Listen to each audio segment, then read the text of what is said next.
What's up, everybody? My name is Joe Brown, and this is Heresy Financial. Russia is allegedly preparing for an invasion of Ukraine. In response to this, US officials are preparing a set of sanctions to use against Russia. Sanctions that are so severe, in fact, that a spokesperson said that this would be the most severe set of sanctions used outside of Iran and North Korea. So today we are going to look at number one, what are sanctions? Number two, how would this affect Russia? And number three, what might happen as a result? Ready? Let's dive in.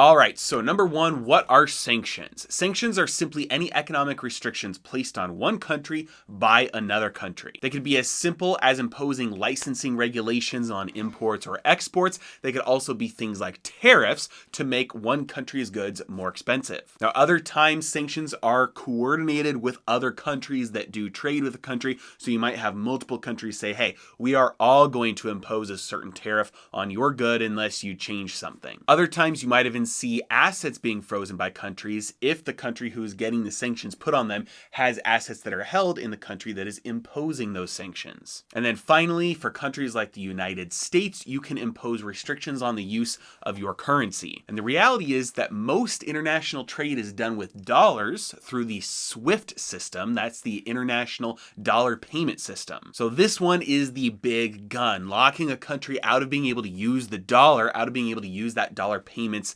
network that is effectively locking them out of international trade, and it can cripple a country's economy. So number two, how would Russia be affected from this?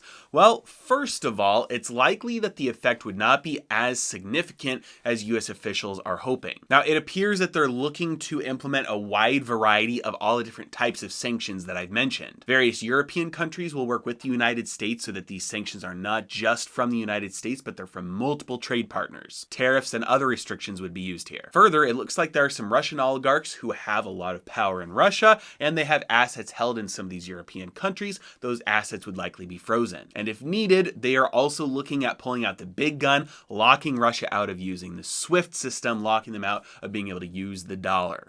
Here's the problem though. A country like Russia has been de-dollarizing for years. They engage today in a lot of international trade outside of using dollars without the SWIFT system. They have spent years working with other countries, even those like Iran, developing alternative networks to bypass SWIFT. Now, to date, as far as I know, none of these systems have been used to bypass SWIFT in order to get around sanctions placed on a country by the United States. In fact, the United States has expressly warned countries, do not use any system to get around SWIFT if you're trying to get around US sanctions. Otherwise, we will use military action against you. But the reality still is that sanctions are a weapon that get weaker with every use. They're kind of like an antibiotic. If you have common or overuse of an antibiotic, it kills most of the targeted bacteria.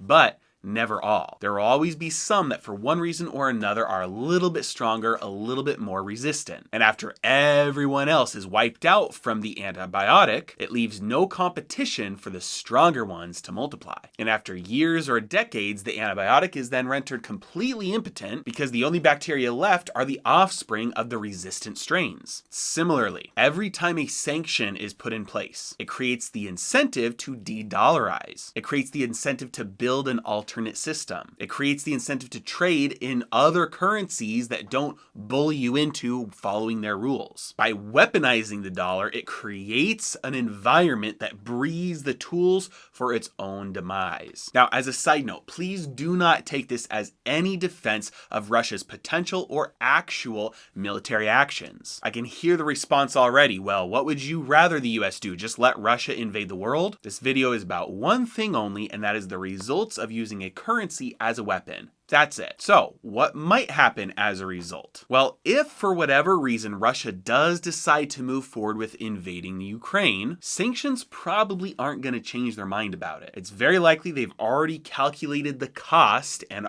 if they decide to move forward, it's because they know what's going to happen as a result, and they've just figured it's worth it. Now, this is because, like I've stated before, they are not entirely underneath the thumb of the dollar. They do a lot of trade without even touching dollars. Second, they have an ability to retaliate against US retaliation. And the big one here is restricting oil production. And this could very easily prove to be more painful for the United States and our partners that are engaging in the sanctions with us than the sanctions themselves are to Russia, especially with the current energy crisis and the drawing down the United States selling its strategic oil reserves, energy prices skyrocketing all over the world over the last year. This gives Russia the ability to impose a lot of pain on the United States and European countries. So much so that it might even be possible that it's so much pain that it forces the sanctions to be lifted. In the end, we'll see what happens, but for me, it just reinforces how important it is to have some wealth outside of the system, just in case. Things like gold in private vaults in other countries, things like Bitcoin in cold storage, because today it might be Russia, but tomorrow it could be you or me. As always, I really appreciate you guys. Thank you so much for watching. Have a great day.